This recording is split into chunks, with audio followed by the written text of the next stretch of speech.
ප්‍රාදේශීය සංවර්ධන බැංකුව ආයෝජනය කරනවද නැත්නම් ලංකා බැංකුව ආයෝජනය කරනවද? මේ දෙකම රාජ්‍ය බැංකු දෙකක්. කොකද ඔයා තෝරගන්නේ? එම ආයතන දෙකටම වඩා මර්චන්ට් බැංක් එකේ 126ක ඉහළම පොලි අනුපාතයක් ඔබට ලබා ගන්න පුළුවන්. හැබැයි ඔබ ආයෝජනය කරනවා නම් මේ අවදානම නම් ගන්න එපා. රාජ්‍ය බැංකුව වලින් ඉහළම පොලි අනුපාත ලබා දෙන්නේ අයිබෝන් කියලා පිළිගන්නවා. මේ සැප්තැම්බර් මාසේ ෆික්ස් ඩෙපොසිට් ස්ථාවර තැන්පතු දාන්නින් ඔයාලා මාසෙකට දානවද? නැත්නම් අවුරුද්දකට දානවද? එහෙම නැත්නම් දින 50කට දින 100කට දානවද? ඔබට දින 100කට 120ක් ලබා දෙනවා මේ RD බැංකුවෙන්. ඒ වගේම NSB බැංකුවෙන් ඔයාලා ලබා දෙනවා මාස 7කට 123ක්.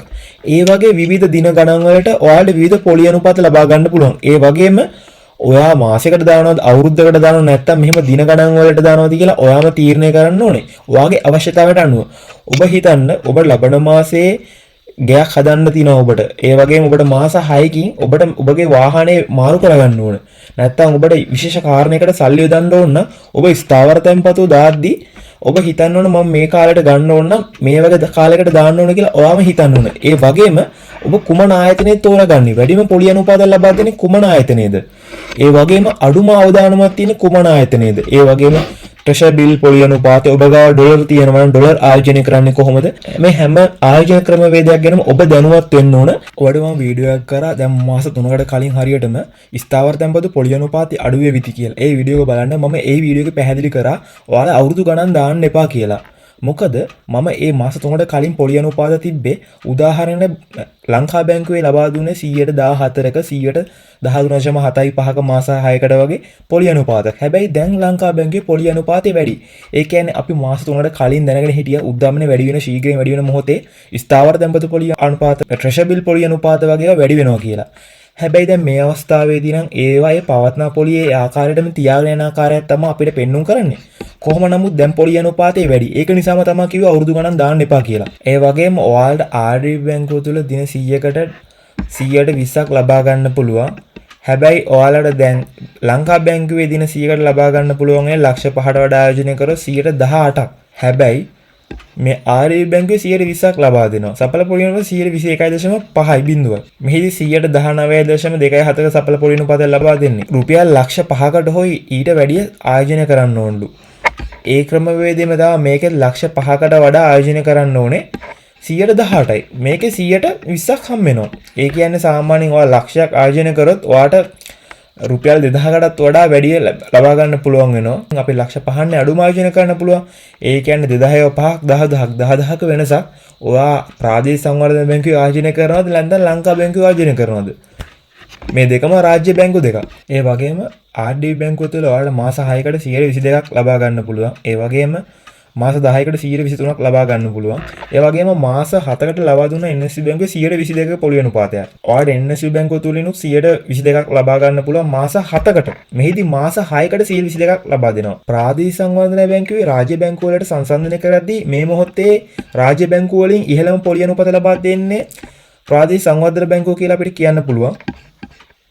ඒ වගේම මර්චන්ට් MBSL මර්චන්ට් බැංක් එකේ අපි යමු. මේකේ දින 100කට ලබා දෙනවා 124ක්. දැන් RD බැංකුවේ දින 100කට ලබා දෙනවා 120ක්. දැන් මෙතන ඔයාලට ලබා ගන්න පුළුවන් 104ක්. ඒ කියන්නේ ලක්ෂයක් ආයෝජනය කරත් ඔයාලට රුපියල් 4000ක් මේකේ හම් වෙනවා. කියන්නේ 4000ක් මීට වැඩිය හම් වෙනවා.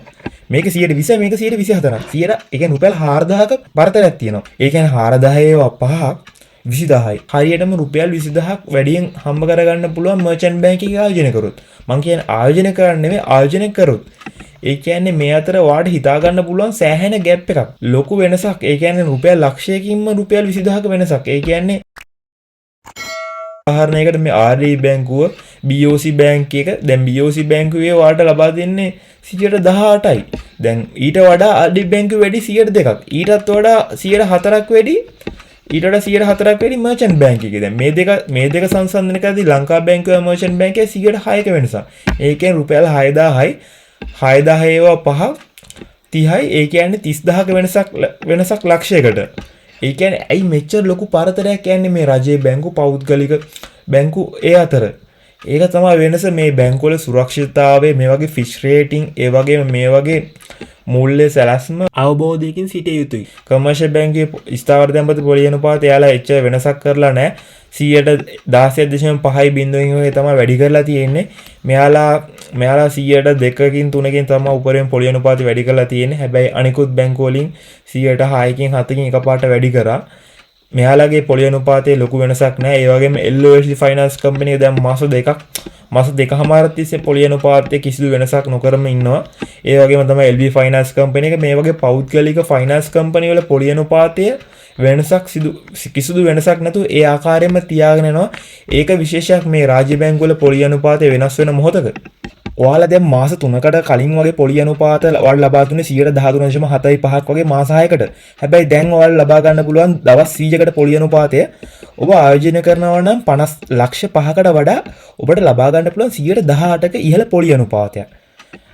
හැබැයි සඵල පොලි අනුපාතය 19.24ක් ලබා ගන්න පුළුවන්. ඒ වගේම ඔබ ලක්ෂ 25කට වඩා ආයෝජනය කරනවා නම් ඔය දවස් 100කට 21.54ක්. හැබැයි ඔබ කලින් මේ ගාන ආයෝජනය කරා නම් ඔබට ලැබෙන්නේ 13.75ක්. ඒ කියන්නේ සාමාන්‍යයෙන් ඔබට මුදල් වශයෙන් ලබා ගත්තොත් ඔබට ලක්ෂ ගානක වෙනසක්. ලක්ෂ ගානක ඔබට පොලිය වෙනසක් වෙනවා. ඒ වගේම දවස් 200කට අපි බලමු. ඔබ ලක්ෂ 25කට වඩා ආයෝජනය කරනවා 23.75ක්. ඒ වගේම ඔබ ලක්ෂ 50කට එනම් මිලියන 5කට වඩා ආයෝජනය කරනවා නම් ඔයාට මේක 1.5න් විතර වැඩි කරගන්න පුළුවන්. ඔයාට උපරිම 24.75ක් 125ක් වගේ පොලි අනුපාතයක් ඔබට මැනේජර්ත් එක්ක හෝ හෙඩ් ඔෆිස් එකත් එක්ක කතා කරලා මම මිලියන 5ක් ආයෝජනය කරන්න සූදානම් කියලා ඔයාලා මේ කතා බහ කරලා පොලි අනුපාතය වැඩි කරගන්න පුළුවන්. ඒ වගේම ඔයාලා ලක්ෂ 15වත් ලක්ෂ 25ත් අතර ආයෝජනය කරනවා නම් සඵල පොලි අනුපාතය 22.65ක වගේ ඉහළ පොලි අනුපාතය ලබා ගන්න පුළුවන්. ඔයාලට අවුරුදු ගණන් දාන්න නැතුව මාස ගණන් දාන්න කිව්වේ පසුගිය දැන් මාස 3කට කලින් වගේ 13.75කට කියපු පොලි අනුපාතය දැන් 122 ගණන් වලින් වගේ යද්දී ඔයාලා මාස ගණන් දාගෙන ආවා නම් ඔයාට මේ 122ක් වගේ දවස් 200 වගේ ප්ලෑන් එකකට ඔයාගේ සල්ලි ටික අරන් දාගන්න පුළුවන්. මොකද නැත්තම් ඔයා අවුරුද්දකට දැම්මම මේ ප්ලෑන් එකට ආයි දාන්න ගියාට පස්සේ ඔයාට ඒ පොලියට ලබා ගන්න වෙන්නේ නැහැ. මොකද ඔයාට 4.5කින් වගේ ඉතා කුඩා පොලි අනුපාතයකට තමයි පොලිය හම්බෙන්නේ ඔයාගේ සල්ලි දැන් ගන්න ගියොත්. ඒක නිසා තමයි කිව්ව මාස ගණන් දාලා මේ වගේ පොලිය වැඩි වුණාට පස්සේ අවුරුද්දකට වගේ දාන්න කියලා. හැබැයි දැන් ඔයාලට හිතන්න බෑ අවුරුද්දකට වගේ දාන්න නැතුව දැන් මාස ගණන් දාලා තව මාස දෙක තුනකින් තව මේක වැඩි වෙයි කියලා. මොකද දැන් අපේ උද්දමනයේ 100% 130 ගණන් වගේ තිබ්බ එක දැන් 111 වගේ අඩු වෙලා තියෙනවා. දැන් පොඩ උද්දමනයේ අඩු වෙන්න පටන් ගන්නවා. හැබැයි ශ්‍රී ලංකා මහ බැංකුවේ දත්තවලට අනුව 160 ගණන් තියෙන උද්දමනයේ සමහර ලබන මාස 170 වගේ කියලා දායි. ඒක නෙවෙයි සැබෑම උද්දමනය. අපි කතා කරමු කොහොමද මේ HNB බැංකුවේ පොලි අනුපාත කියලා. ඔයාලා මිලියනයකට වඩා ආයෝජනය කරනවා නම් ඔයාලට මාස 9කට 122ක් ගන්න පුළුවන්. එය ඔබ සඵල පොලි අනුපාත වශයෙන් ගන්න ගියොත් 22.58ක් ලබා ගන්න පුළුවන්. සාපේක්ෂව ඉහළ පොලි අනුපාතයක් සිලොන් ටෂේ YouTube channel එකේ ආයත් අලුත් වීඩියෝ හම්බෙමු.